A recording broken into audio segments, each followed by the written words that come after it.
Como funcionam as leis de Westeros no universo de Gelo e Fogo? As leis e costumes dos povos que vivem nos Sete Reinos são baseados em seu sistema feudal de governo. O sistema legal, a paz do rei. Os senhores têm poder judicial sobre os casos que ocorrem em suas terras. Um senhor ouvirá petições em seu castelo, os ouvirá em julgamentos e passará a sentença baseada na evidência. Em teoria, a justiça deriva da autoridade do rei, dos ândalos e dos roinares e dos primeiros homens, Lorde dos Sete Reinos e o protetor do reino, que se senta no trono de ferro, na capital, Porto Real. O poder do rei é delegado a outros grandes senhores do reino. Isto se estende em uma hierarquia do rei aos governantes das grandes casas, como a casa Lannister, as casas principais, como a casa Tarth, e as casas menores, como a casa Cassel. A paz do rei deveria estender-se por todo o reino, embora guerras de pequena escala ou guerras de sucessão aconteça de vez em quando. As constantes guerras entre os sete reinos independentes terminaram quando foram unificadas na conquista Targaryen há 300 anos. A paz do rei também se estende à proteção de bandidos e piratas. A conquista Targaryen forçou especificamente os nascidos de ferro a abandonar a sua velha maneira de se pregar no transporte comercial de Westeros em si, embora seja tacitamente reconhecido que eles atacam os navios e as costas de outras terras em Essos para pilhagem. Os Sete Reinos têm um mestre das leis, sugerindo que existe algum tipo de leis escritas, estatutárias, mas seu sistema legal ainda parece estar baseado principalmente em costumes, precedentes e na sabedoria do Senhor presidindo uma decisão. Senhores individuais são supostos para fazer cumprir as leis e realizar a punição em suas próprias terras. Apenas as grandes cidades têm forças policiais, como a patrulha da cidade de Porto Real. Senhorio, ao ganhar o título de cavaleiro, não faz de um homem um senhor, embora muitos cavaleiros acabam se tornando senhores. A cavalaria é um passo intermediário entre senhores nobres e plebeus. Um plebeu pode ser cavaleiro para o serviço valer na batalha, mas o título não é hereditário. Um plebeu que é cavaleiro geralmente começa como um cavaleiro andante, um pobre cavaleiro freelancer não vinculado em fidelidade a um senhor específico, considerado tão pobre que eles dormem sob sebes à beira da estrada, enquanto à procura de emprego. O próximo passo para um cavaleiro em perspectiva é se tornar uma espada juramentada, jurada ao serviço de um senhor particular. Para além deste passo, uma espada jurada pode se tornar um cavaleiro com terras, se o senhor o recompensar com terra pelo seu serviço, tipicamente uma fazenda pequena ou uma pequena mansão com criados, cavaleiros com terras e bem-sucedidos que expandiram suas explorações ou continuam a realizar um serviço exemplar para seu senhor, podem ser elevados ao nível de senhor com o tempo, se tornando uma casa nobre menor. Às vezes, um cavaleiro pode pular algum desses passos, e embora raro, mas não é inusitado que um senhor recompense um plebeu pelo seu valioso serviço, concedendo tanto a terra como o título de cavaleiro, como quando Stannis Baratheon recompensou Davos Seaworth pelo seu resgate durante o cerco de Ponta Tempestade. A diferença entre um cavaleiro com terras e um menor senhor é muitas vezes sutil, pois alguns cavaleiros com terras podem realmente ser mais ricos e mais poderosos do que os pequenos senhores, cujas famílias caíram em tempos difíceis. Entretanto, a distinção vital é que somente um senhor possui legalmente o poder da justiça, que um cavaleiro com terras não tem. Por exemplo, a casa Clegane é uma casa de cavaleiros com terras a serviço da casa Lannister. mas não é uma casa senhorial. Assim, o chefe da casa, Gregor Clegane, não possui o direito legal de realizar julgamentos. Estrutura social: nascidos nobres, plebeus, mulheres e líderes religiosos. A sociedade e o sistema jurídico dos Sete Reinos reconhecem uma classe nobre hereditária situada acima de uma classe de plebeus. Os membros da nobreza são também conhecidos como nascidos nobres. Nobres oficialmente possuem mais direitos legais do que os plebeus. Muitos crimes pelos quais um camponês de baixa renda seria punido com a mão cortada, um nobre só será punido com o pagamento de uma multa. Os nobres também têm o direito de exigir um julgamento por combate. Há uma série de comerciantes ricos nas poucas cidades e vilas, mas em geral a sociedade dos Sete Reinos é feudal e agrícola, embora exista uma pequena classe mercante. Ela não se estende muito além das cinco grandes cidades: Porto Real, Vila Velha, Lênis Porto, Vila Gaivota e Porto Branco. Mesmo um comerciante rico em Porto Real ainda é legalmente considerado um plebeu.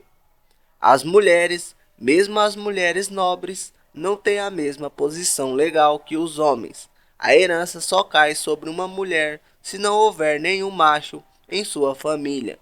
Antes dela, a linha de sucessão, no entanto, as mulheres podem governar por direito próprio, se não tiverem irmãos sobreviventes, ou se seus irmãos não deixarem herdeiros sobreviventes. Uma exceção é Dorne, que permite herança igual. Se o nobre herdeiro de um senhorio é menor de idade ou de outra forma enfermo e incapaz de desempenhar as funções, um regente pode ser nomeado para governar em seu nome. Membros de organizações religiosas são uma parte diferente da sociedade. Tecnicamente não são nobres, mas possuindo privilégios especiais que os plebeus não possuem.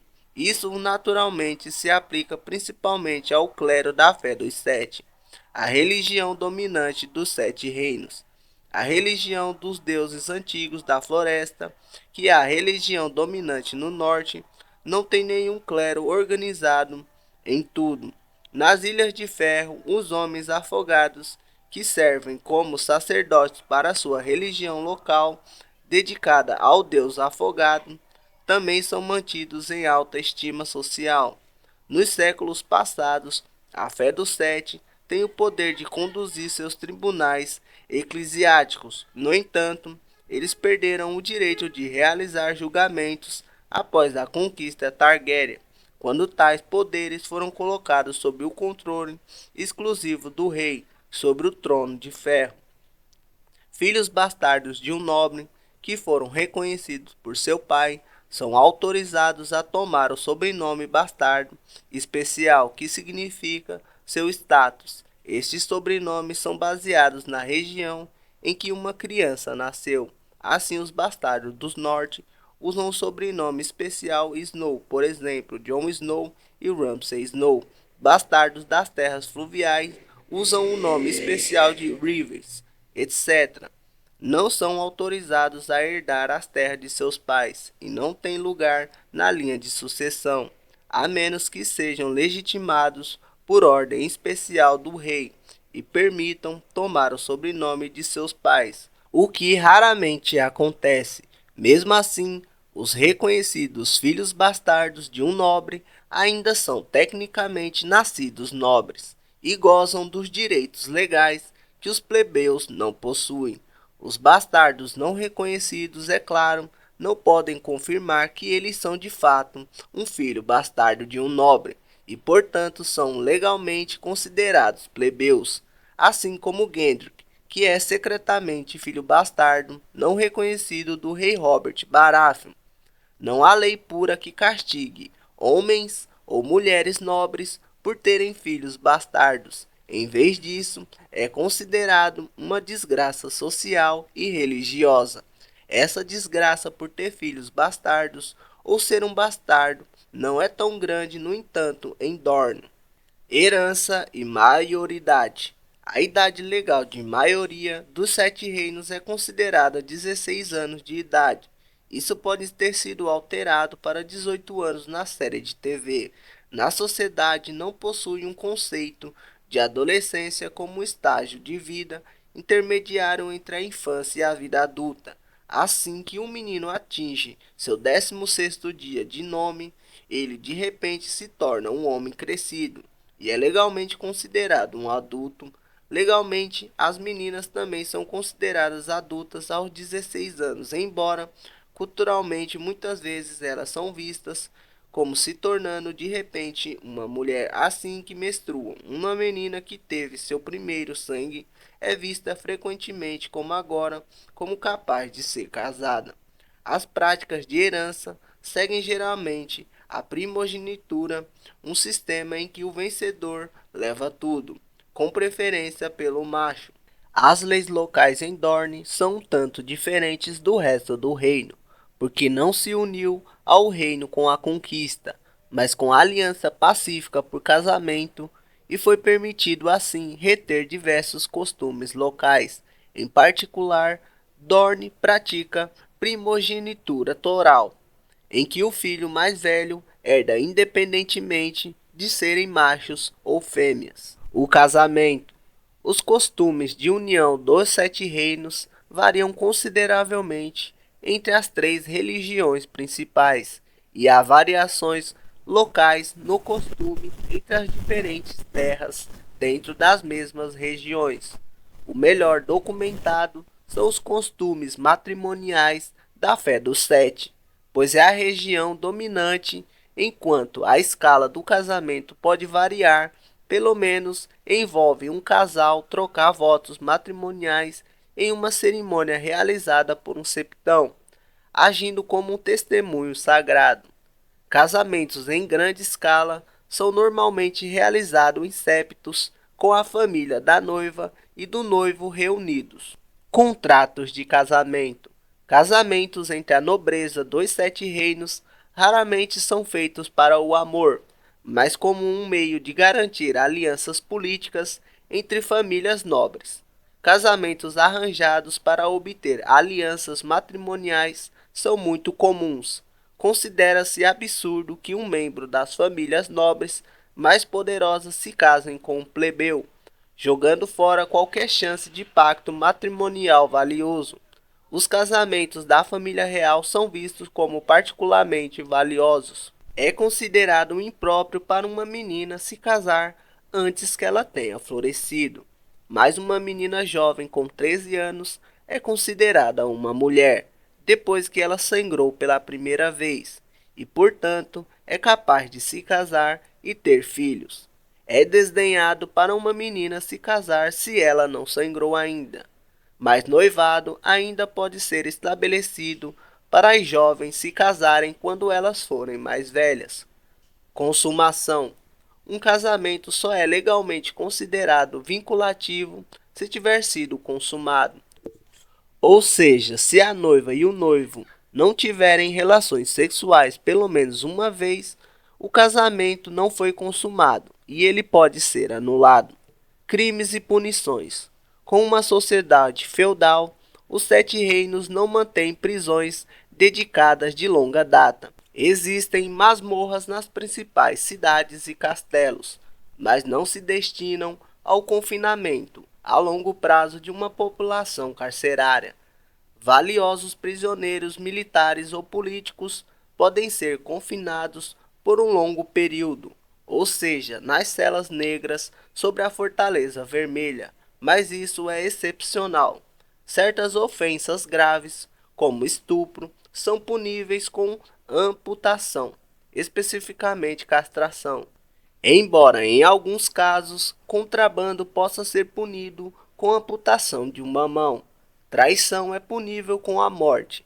Aqueles condenados à execução ou amputação, nobres ou plebeus, têm a opção de se juntarem à patrulha da noite, em vez disso, como uma forma de exílio.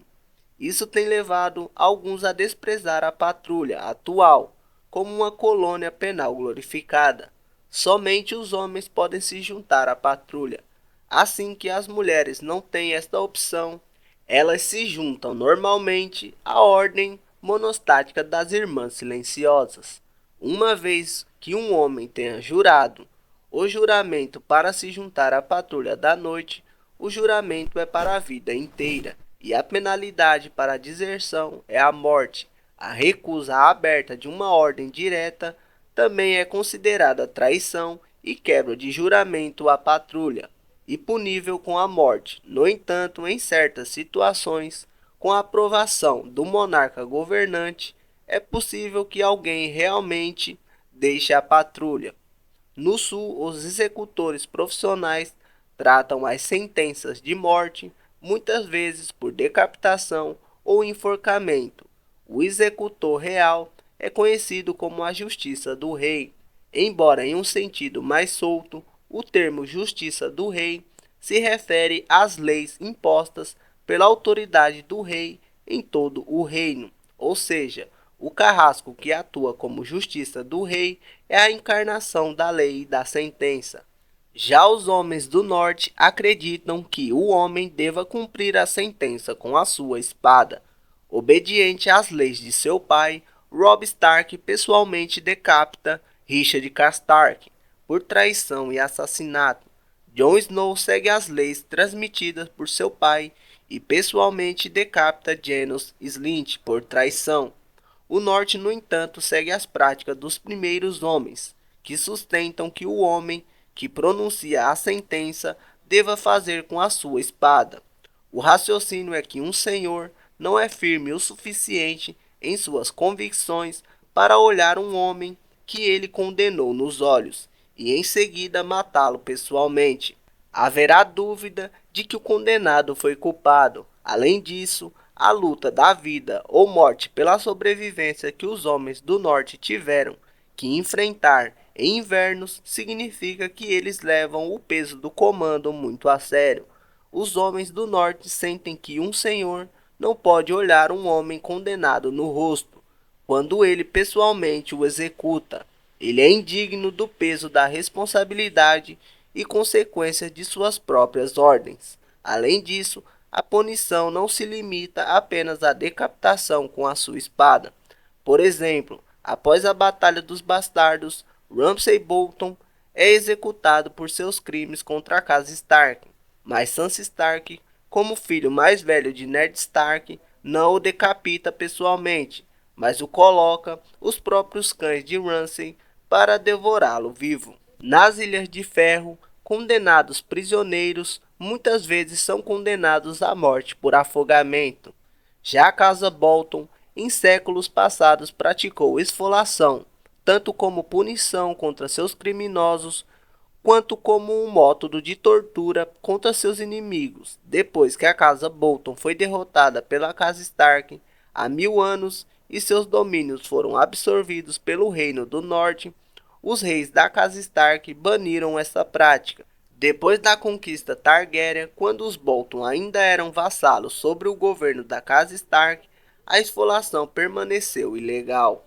Já o dinheiro às vezes é transformado em uma punição alternativa para o assassinato, para acabar com uma disputa. Neste caso, a família ou o senhor de um assassino pagará uma multa grande à família do homem que matou, resolvendo assim a matéria.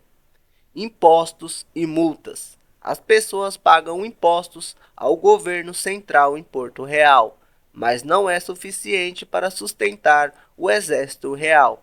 Tipicamente, sob um sistema senhorial, os camponeses pagam um aluguel ao senhor local, com impostos sobre as colheitas que levantam ou metais que minam. As grandes casas também cobram impostos de suas casas vassalas. A coroa também impõe diversas tarifas e multas sobre o comércio e navegação. Os contrabandistas tentam esquiar-se da carga para que os funcionários da alfândega evitem altas taxas de transporte nos portos, embora a pena de ser pego por contrabando é a amputação.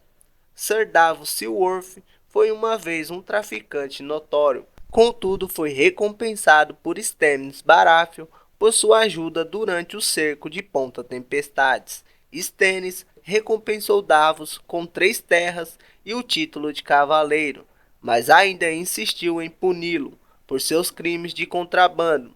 No entanto, enquanto a penalidade é muitas vezes a amputação de uma mão inteira, Stannis comutou a pena para simplesmente cortar as pontas dos dedos de Davos e sua mão não dominante. Prostituição e outras atividades sexuais. A prostituição é tecnicamente legal nos Sete Reinos, no sentido de que não há nenhuma lei oficial que impeça que os bordéis operem abertamente nas grandes cidades e vilas. A religião organizada desencoraja a prostituição e é socialmente desaprovada, mas está, no entanto, presente, às vezes vista como uma saída para desejos sexuais masculinos incontroláveis. Senhores e reis não tentaram fechar a prostituição, como taxar bordéis é uma boa fonte de receita. Não há leis seculares contra o adultério ou ter filhos bastardos fora do casamento, mas as principais religiões criticam particularmente a fé dos sete. Da mesma forma, não há leis reais contra as atividades homossexuais, como nas leis seculares, mas é severamente desaprovada pela fé dos sete e considerado pecaminoso como o adultério. A violação é considerada um crime hediondo, embora os ricos e poderosos sejam muitas vezes capazes de fugir se cometido contra plebeus. Os homens considerados culpados de estupro frequentemente são condenados com uma escolha entre a castração e o exílio para a muralha. A escravidão. A escravidão tem sido ilegal nos Sete Reinos há milhares de anos. A escravidão é considerada uma abominação, tanto pela fé dos sete, como pelos adoradores dos deuses antigos da floresta. Era ilegal em Westeros muito antes de haver Sete Reinos, e a unificação dos Sete Reinos na conquista Targaryen, há 300 anos atrás, só serviu para fortalecer a aplicação dessa proibição. Mesmo vender criminosos a escravos estrangeiros de Essos é considerado um crime hediondo. Quando Jorah Mormont vendeu alguns caçadores que ele capturou em suas terras, ele perdeu suas terras e fugiu para o exílio. Rituais fúnebres. Os rituais funerários em Westeros são diferentes de região para região, devido às religiões que as pessoas seguem ou, em casos de casas nobres, costumes que estas empregam na hora de se despedirem de seus entes queridos. Um exemplo de costume funerário da casa nobre é o que os membros da casa Tully costumam colocar em seus parentes mortos em barcos cheios de palha e então deixam um barco ir rio abaixo. Mas antes o filho mais velho deve colocar fogo no barco. Os Targaryens tinham o costume de cremar seus mortos. Em geral, os nobres de Westeros possuem um ritual funerário comum, que, pelo que quer, parece se constituir no costume trazido pelos Ândalos e sua religião, a fé dos sete. O ritual realiza-se dessa forma. O falecido tem seu corpo levado a um septo e lhe são colocadas pedras pintadas em formas de olhos nos olhos do morto, enquanto as irmãs silenciosas rezam e cuidam do estado do cadáver. Após isso, os parentes podem vir e acompanhar o velório realizado por um septo. Em casos de reis ou conselheiros, é o alto septão que realiza o funeral e, por fim, os cadáveres são colocados em criptas. Já nas Ilhas de Ferro, os mortos são colocados em barcos com coisas do mar, como conchas, e depois o barco em que estão são direcionados ao mar, e o clero dos Homens de Ferro recitam sua oração. Já o povo livre, os selvagens que vivem além da muralha em Westeros, geralmente não estabelecem comunidades como leis estabelecidas. Já para o povo livre, lei e posse significam que você pode roubar e defender com sucesso algo que pertence a você. Em uma das principais diferenças entre a sociedade dos Sete Reinos e as terras ao norte da muralha é que o povo livre não reconhece uma classe de nobreza hereditária dentro de sua cultura. Em vez disso, eles escolhem seus próprios líderes, com base em sua capacidade, como quando o rei para lá da muralha consegue unir os muitos clãs selvagens e, de sua perspectiva, o povo livre se vê ajoelhado. Já os que vivem nos Sete Reinos, como funcionalmente escravos, servindo sob mestres que só os governam porque os seus pais o fizeram assim. Não se esqueça de se inscrever no canal e se curtiu o conteúdo, deixe o like.